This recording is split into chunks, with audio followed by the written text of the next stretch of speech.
বিদ্যমান বাস্তবতায় জ্বালানি তেলের দাম বাড়ানো ছাড়া সরকারের হাতে অন্য কোনো উপায় ছিল না বলে মনে করছেন বিশ্লেষকরা। ডিজেলের দাম বৃদ্ধি পাওয়ায় যাত্রী ও পণ্য পরিবহন ব্যয়, কৃষি সেচ কাজে নেতিবাচক প্রভাব পড়ার আশঙ্কা তাদের। বাড়তে পারে মূল্যস্ফীতিও। তারা বলছেন ডিজেলের দাম লিটারে 15 টাকা না বাড়িয়ে পেট্রোল অকটেনের ভর্তুকি আরও কমিয়ে আনতে পারত সরকার।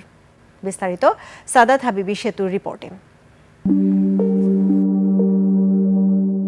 মূল সংকট মধ্যপ্রাচ্যের, যদিও তার প্রভাবে প্রবল চাপে দেশের অর্থনীতি।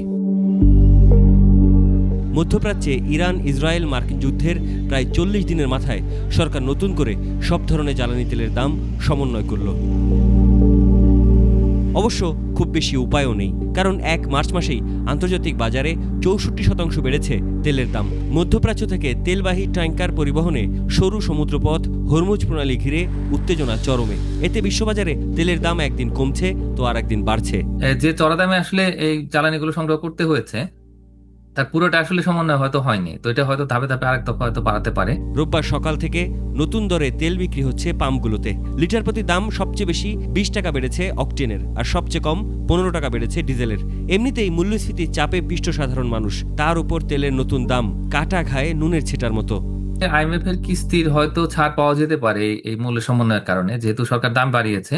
তার মানে হলো যে আইএমএফ এর দিক থেকে হয়তো কিছুটা তারা স্বস্তি পাবে যে না ঠিক আছে, সরকার সংস্কার করছে। বিদ্যুৎ উৎপাদনের ক্ষেত্রে কয়লা, গ্যাস এবং ফার্নেস অয়েলের উপর আমাদের নির্ভর করতে হয়।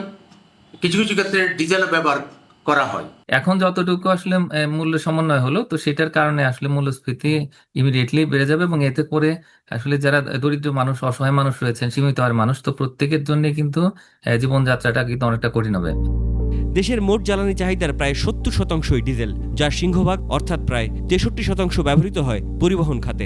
বাস ট্রাকের ভাড়া বেড়ে গেলে চাপ পড়বে পণ্য পরিবহনে। কৃষি খাতে 15% ডিজেল নির্ভরতা সেচ খরচ বাড়িয়ে দেবে, ব্যাহত করতে পারে উৎপাদন লক্ষ্যমাত্রা। জ্বালানি তেলের দাম বাড়লে তার প্রভাব চেইন রিঅ্যাকশনের মতো প্রতিটি খাতে ছড়িয়ে পড়ে, যার প্রথম শিকার হয় খাদ্য আর নিত্যপণ্য। ডিজেলের মূল্য বৃদ্ধির ফলে মানুষের জীবনযাত্রার অনেক খরচ বেড়ে যাবে। সুতরাং এই বিষয়টাকে নিয়ে সরকার একটু চিন্তা করা উচিত। আমরা উন্নয়ন সহযোগীদের কাছ থেকে হয়তো এখন একটা ইতিবাচক ভাবে সহায়তাটা পাবো, কিন্তু সব মিলিয়ে আসলে দেশের অর্থনীতির জন্য এটা চাপ তৈরি হওয়াটা কিন্তু অনিবার্য হয়ে পড়বে।